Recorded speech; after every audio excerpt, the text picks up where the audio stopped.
Okay, I've got something for you. The new parts have been fitted to the car. The simulation numbers are good, so look forward to your feedback. Check out the details. What's going on, guys? aarava here, and welcome back to another episode of my F1 2017 career mode, part number 3 today, kicking things off with a brand new part being fitted, as you overheard there, the durability general wear. So for everything, the engine and the gearbox, general percentage taken off in terms of how much wear we're going to get per every single session we run in, basically, for all those parts. Obviously, we also did buy and purchase the weight reduction and also rear wing main plane upgrades. So those two, the aerodynamics and chassis upgrades, but those are going to take a little bit longer than the general wear upgrade to come. So hopefully those will be there for next race, or maybe even part 5 we'll be waiting for. We'll have to see, but those are going to take a little bit longer, obviously, as they're actually big parts of the cars, whereas this was a smaller 500 race resource points, I think it was.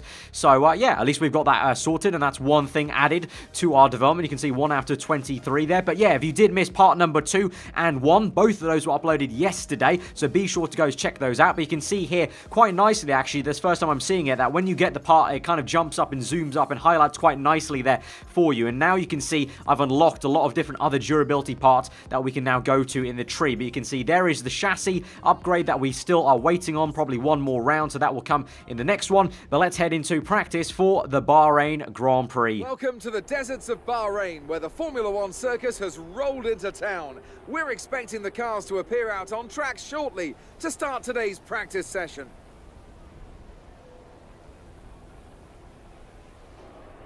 Welcome then to all our viewers, and of course to Anthony Davidson as well. Now Ant, I wanted to ask you, obviously there's a lot of hard work involved in these sessions, a lot of simulations as well. Is this something the drivers enjoy, or is it just a routine that becomes a chore? There's nothing routine about driving a Formula One car, I can tell you that.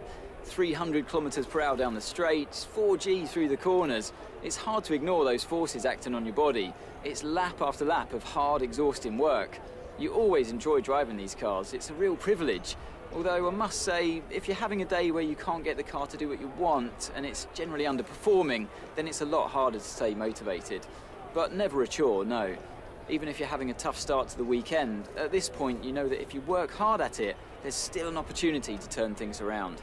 So as usual now, we're giving a little rundown of anything that happened in practice, doing usual practice programs. Unusually here at Bahrain, obviously, FP1 is in the daytime. Obviously now, since 2014, it's been a night race. So really, FP1 is a bit of a useless session in a way in terms of actual running time, because the track temperature and ambient temperature is going to be so different. So I left the qualifying and race strategy runs for FP2, basically the only free practice session where it's going to be exactly like it is in the race, basically. But all the rest of them, the tyre saving, the fuel saving, just did it in FP1, got out of the way, smashed it like we have done in the previous few rounds. Obviously trying to be, as I mentioned in part 1, I think it was, just being as efficient as possible, trying not to waste time and do any more laps than we actually need to, so that, you know, we can just get onto the actual good stuff, the qualifying and whatnot. But you can see here, this is FP2 now, so you can see a lot more like it will be probably in qualifying and in the race. So this is when I did the 2 qualifying runs and the race strategy, and we're looking good for it, hopefully, here at Bahrain. We've reached our target on the second time of asking, so without further ado, let's roll on Saturday. The drivers are ready.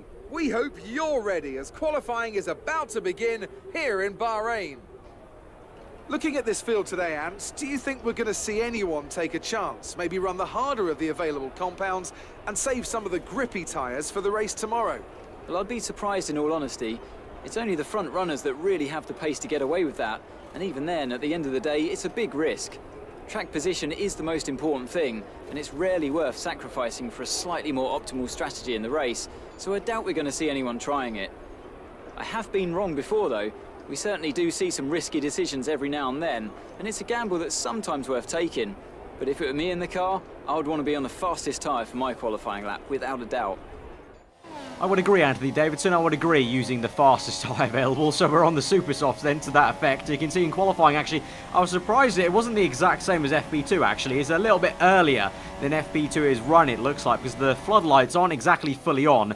Into turn 1, we take it a little bit too deep there, so already probably lost a little bit of time, and so we probably will definitely go for a second run here, but just going to try and finish off the lap, really, because then we can get the delta time, obviously, that's always useful, I find. If you do a second run in qualifying, you have that little delta time, very, very useful in the top right, because it just gives you that little confidence boost, especially if you see it green and you know you're up on your previous lap time, obviously. Obviously, the first time I'm asking, there's nothing to compare it to, but you can see generally not being an amazing lap, having to go over the curbs a little bit, a lot of understeer in the car on this first run, and just, well, generally, pretty much as we get to the end of the lap nearly, we can see I've lost the back end a little bit, the car is sliding, and pretty much I make a last minute decision just to actually come in. We're not even going to set a lap time, actually. I'm just going to bail on this lap because it was so horrendous. So not how I wanted to be starting qualifying, so we have to now set our RAs on our one and only lap now. It would be our second lap out, but it's our one and only timed lap that will count this afternoon. You can see on the top right, we're on the edge of the session, so this is now or never really to put in this lap time, and we're just going to have to accept where it gets us. But you can see we're in opposite lock a little bit on that right-hander as well, so the car at the moment, I'm not going to lie, it's kind of gone backwards in terms of the setup. It hasn't felt great. It felt pretty damn good in FP2. We met our target in FP2 in the qualifying practice program, but now here in qualifying, different day, different conditions, just not going to be the one. And so as we cross the line, what is it going to be? I hope it's going to, no, it's going to be P15. I was going to say I hope it's at least somewhere near the top 10, maybe just outside it, but P15 there, and it's actually going to be lower than our teammate Carlos Sainz, who comes in P13. So we've got some work to do tomorrow and Sunday. This is one of those circuits where the safety car always seems to come out just at the right time to condense the field together and mix up the cars on different strategies. It's hard on brakes, it's tough on fuel, and the main overtaking opportunity is down into turn 1, where it's easy to outbrake your opponent and potentially have a bit of argy-bargy as well.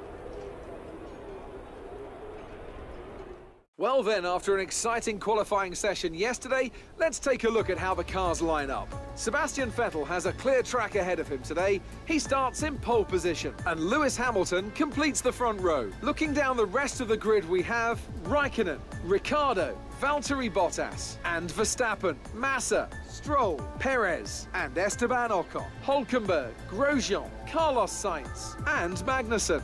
A Toro Rosso, Palmer, Stoffel Van Dorn, and Fernando Alonso, Ericsson, and Pascal Wehrlein completes the grid. And now it's time to head down to the track.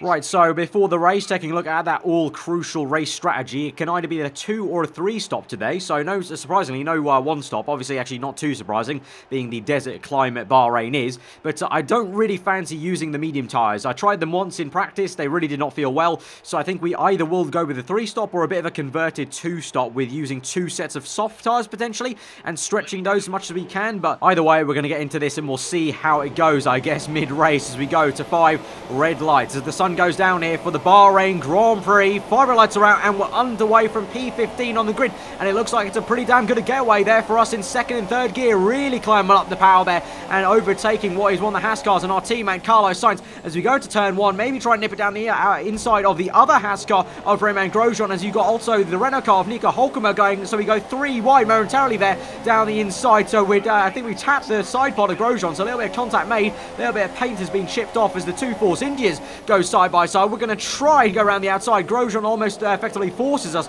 around the outside there, but it looks like he'll get us, and we just about narrowly miss his rear end as we get the back end loose a little bit. And behind us, we've got Magnussen and Palmer going side by side, and ahead of us, you've got Ocon and Perez going side by side, and we take this opportunistic moment to nip it down the inside of the Frenchman in the Haas car, and we're up into P11, getting the traction above him, and now we'll find ourselves behind Sergio Perez, who's been squeezed out by Ocon. So both the Force Indias going hammer and tong at the start there, and a very hectic start, but at the moment it looks like it's Sebastian Vettel in the lead, followed by Lewis Hamilton, Raikkonen, then Daniel Ricciardo who's ahead of Valtteri Bottas there. So a really good start there from one of the Red Bull cars. So now we're going to try and see if we can get on the back of Perez, as he's going to have a bit of dirty air behind Ocon, but now as we go down the main straight, he'll actually get a good amount of slipstream and tow from his teammate, and the Toro Rosso and the Renault engine in the back of it just doesn't have the pace to keep up with the slipstreaming Force India. But now can we maybe try and catch Ocon napping? Maybe. Obviously he's a fellow rookie himself in this season, effectively his first full season in Formula 1. Of course, he had a few races in Manor in 2016, but this is the first full rookie season, so we're going to try and catch him napping,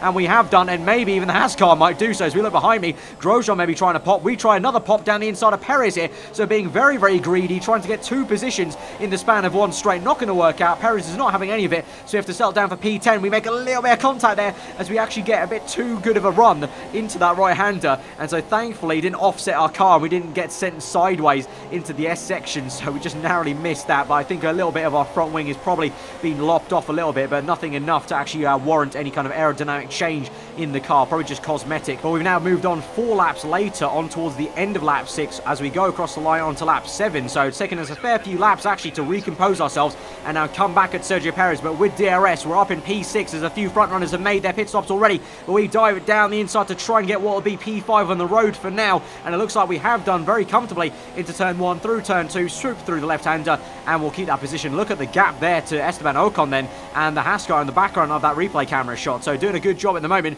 And now we've overtaken both Force Indias once again, basically out driving our Toro Rosso a little bit at the moment, to be ahead of the Force Indy cars, because you must say on the performance chart side of things, definitely the car didn't look to be there, but obviously we did get out qualified by Carlos Sainz. So I think really in the race I'm just trying to prove that I really should have been a bit higher in qualifying, unfortunately. So far so good for our race, and we're actually up into P1 now. So for the first time, I think, correct me if I'm wrong, the first time in our career on F1 2017 we are leading a Grand Prix, obviously because we're going a lot longer on Super Soft. So we're on lap 8 already, and we're still going on this set of Super Soft, so we're taking them quite far. Perez has already made his pit stop from Super Soft. Hamilton's already made a pit stop, and he's closing up to us on lap 10. You can see I'm locked up quite hard into the final corner. So now on lap 10 it's time to come in. We're into lean mix, and I think it's time to dive in. So we're going to go into a set of soft tyres now, and we'll see how those run for us. But yeah, tried to stretch out the Super Softs because, as I mentioned just before the race, I thought I want to try and avoid the mediums. I really don't fancy trying the medium tyres on. They're just going to be a dead tyre, you just know it. So I want to try and avoid them. So trying to stretch the Super Softs will maybe allow us to just go to the end now on 2 sets of soft tyres. And if we can do that, that'll be groovy, and we can just avoid that slow tyre. So as we come out down the pit exit, and we're in P10 at the moment, P11, as now it's Grosjean who surprisingly actually overtakes us. So we've actually lost a fair amount of time actually. That's actually probably not worked out for us too well, because remember, just literally a minute ago, how big the gap visually looked to Ocon and Grosjean behind Perez and I. So we've lost all of that in that kind of few laps of us stretching that super soft tyre out. So not good actually, really not good. So now on to lap 12, even more so, not even more worse news for us. Ocon now sends it down the inside. He's on super soft tyres, so fair play enough. He's on softer tyres. He's got more grippier tyres, but still he's overtaken us with a fair ease there with DRS down the inside. I tried to dive it down the inside, but Ocon's having none of it. He sends it around the outside. I lose the back end a little bit, and case closed for us then, as Ocon tries to stretch away already on this mini back straight. But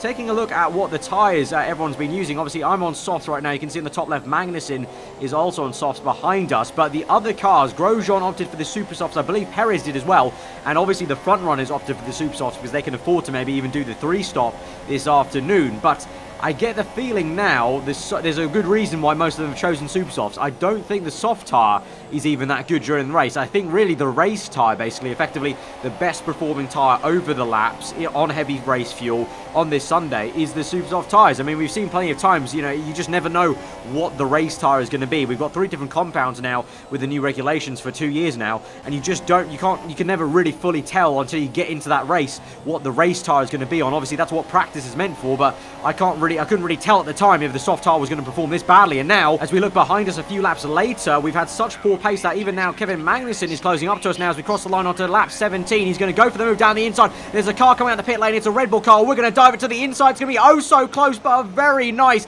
bit of defensive driving there to kind of catch Magnussen off guard. I bet he didn't think I was going to send it down his inside because he was already on my inside, and I went even further to the inside, to the apex. That was very, very close, but very, very enjoyable, I must say, and very, very fun to actually try and pull off there and try and tussle and duel with Magnussen. So far, just trying to keep ahead of him because it looks like maybe we're just racing Magnussen maybe to the end of the Grand Prix because he's the only man at the moment who's basically copying my strategy. So if we have to keep him behind, we have to try and keep him behind. But now we've also got one of the Red Bull cars behind him, and now as we move on to lap 17, I'm going to go a little bit defensive. We're going to go to the inside, the right-hand side of the circuit, try and break the slipstream in tow, but then we're going to come back to the racing line. You can see Raikkonen is coming out the pit, so the front runners are getting caught up in our traffic a little bit, and Raikkonen goes so slowly into turn 1. We're going to try and overtake him if we can. We're going to go side by side, maybe a little bit of tyre contact there as Raikkonen just about holds it ahead of us. But we're going to have the slipstream, and he's going to be a little bit slow on cold and medium tyres, and we're going to send it down the inside of Raikkonen and overtake a Ferrari car. I never thought I'd be saying that this early on in the career mode in the Toro Rosso, and also Magnussen overtakes Kimi. So Kimi caught napping a little bit, and now he's just ahead of, I think that was Verstappen, I think it's Verstappen's Red Bull car, and so we're still in P5 at the moment, just holding our own. Probably, I think Kimi's going to be probably pissed off at us, because I think we did make a little bit of contact as we overtook him, but basically if I can just try and get a few cars in between the faster cars, then it'll just be a little bit faster for me, won't it? So now we've got a bit of a gap to Magnussen, as Magnussen acts as a bit of a bottleneck to Kimi and Verstappen. I think it's Verstappen, I'm still not too sure. It may not be, knowing me. I probably made the mistake the entire time. That's probably Ricciardo, but we're on lap 18 now, so we're going on towards less than 10 laps to go in this Grand Prix, and now Raikkonen has finally caught up to us. He's on the medium tyres, but despite that, he's got the pace. Obviously, the Ferrari car is so much quicker than the Toro Rosso car. We get sent wide, little bit of contact there, and Kimi gets the elbows out and gets that move done. He's up into P4, so probably have frustrated his race quite a bit. And as we move on to lap 20 now, we've got 9 laps to go, and you can see now rapidly come, Jesus, that is a sight and a half there, the Red Bull car and the Williams car, Felipe Massa. We dive down the inside of Massa, just like we did on Magnussen, catching him off guard, but he does a switchback move, goes round the outside, and Massa's going to have me for chips here, surely, on the straight line speed as well, on the exit of that corner. Now Verstappen will surely have me, and at this point, I think, I put my hands up, there's no point, why am I fighting these guys? There's no point, they're all a lot faster than me, so I lock up a little bit, and I kind of lift off a little bit, let the senior team, the senior man through, Verstappen. Obviously, I don't want to piss off Helmut Marko in all this. I am a Toro Rosso junior in my rookie season, but we now come into lap 20 onto the pit stops, and the reason why I've gone so long and fought so hard for my position is because I'm now coming onto a set of super soft tyres, because I've actually just completely switched this round. I said it, the super soft tyres seem to be the race tyre. So midway through that race, I decided, okay, I've made a mistake here. I've fudged it a little bit. Let's go onto the race tyre, the super soft tyre, stretch them a little bit, and let's just try and get some good points. I'm not too sure. At this stage, honestly, I think I've really ruined the strategy. I should have earlier on kind of seen that the super softs were the way to go. I should have stretched them, or maybe gone to another set. I should have gone aggressive, basically. I should have done what I've done in the previous F1 games and gone very aggressive on the 3-stop. I don't know why. It's just because in Australia and China, obviously, it worked out quite well to go conservative on a 1-stop, and, you know, going longer on the inters in the first set of dries in China. But, yeah, so my instinct just wasn't there to go aggressive. But in hindsight, yeah, I probably should have actually tried maybe the 3-stop with 3 sets of super softs, because they really are such a much faster race tyre than the soft tyres ever were, really, around this circuit. Now on lap 24, you've got Lance Stroll, though, on soft tyres, overtaking me, because the Williams car is an absolute bullet in a straight line, and just generally a much better car so far this season, unfortunately, for us as a team, Toro Rosso. So we're down to P13 now, so we really are not where we want to be. We're back nearly down to where we qualified, really. So actually, in hindsight, maybe this is kind of showing that's where the pace of the car was this afternoon around Bahrain. Maybe that's where our car was meant to be, P13 to P15, with Sainz in 13th place. I was in 15th on the grid, so maybe that's just where our car was around Bahrain, unfortunately. But we're going to try our best to maybe change that, because we're on to lap 28 as we cross the line now. You can see up ahead, Lance Stroll is going to overtake a car of Kevin Magnussen, so we're still fighting Kevin here. So can we try and overtake him now? We've kind of used Stroll for DRS here. Now can we send it down the inside? Very cheeky move, lock up a little bit, but we've basically caught Magnussen napping there down the inside. He's going to keep it in the inside there. We leave him the room, and we do get it eventually through turns 2, and then we can try and maybe just get away from him to the end of the race as we move on to the end of lap 29. It's not going to be anything more than P12 and a bit of I guess you could say damage limitation there and saving face. I mean, technically, look at the top left. We have still got our objective, so if we're playing it by the game, what the video game's telling us, we've done a decent job, actually. We've got our objective at least, so the team are going to be happy in that regard. We've beaten Carlos Sainz again, so all in all, can't be too disheartened, but definitely a frustrating race. Definitely a frustrating race there, and P12's not where I wanted to be. Oh, another excellent win from Ferrari. And I have to wonder, Anthony Davidson, just what set them apart from the competition here. I feel like consistency was probably the key today. There's being quick, and then there's being quick lap after lap after lap. If you can do that, you can capitalise on other people's errors without making many of your own. And that's an approach that can push you a long way up the field. And as we can see, it's time for the podium. And as the drivers make their way out, there's a familiar red suit making its way to the top step. Fantastic win for Ferrari.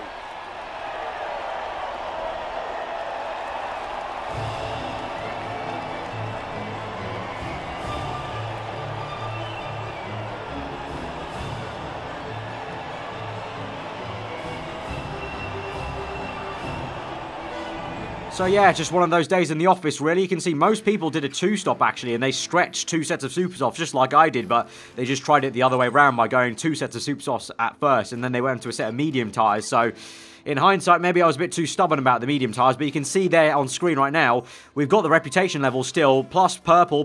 We beat Carlos Sainz, and there's other teams around us that are being impressed by my drive, so at least there's that. You know, we've got the objective there, so I can't be too displeased. So guys, if you have enjoyed that episode, nonetheless, another entertaining race. Thoroughly enjoyed the little battle with Magnus, especially that down the inside move was absolutely sweet into turn 1. So if you did enjoy it as well, smash the like button. Let me know what you thought in the comments below. If you're new around here, then do get subscribed for more F1 2017 content, guys. There will be part 4 later today, guys, so be sure to smash the like button for another double day upload of F1 2017 career mode. I really hope you guys have been enjoying it as much as I have to be recording and commentating it. Let me know what you thought once again in the comments below. I hope you guys enjoy the rest of your day, and I will see you guys next time. Goodbye.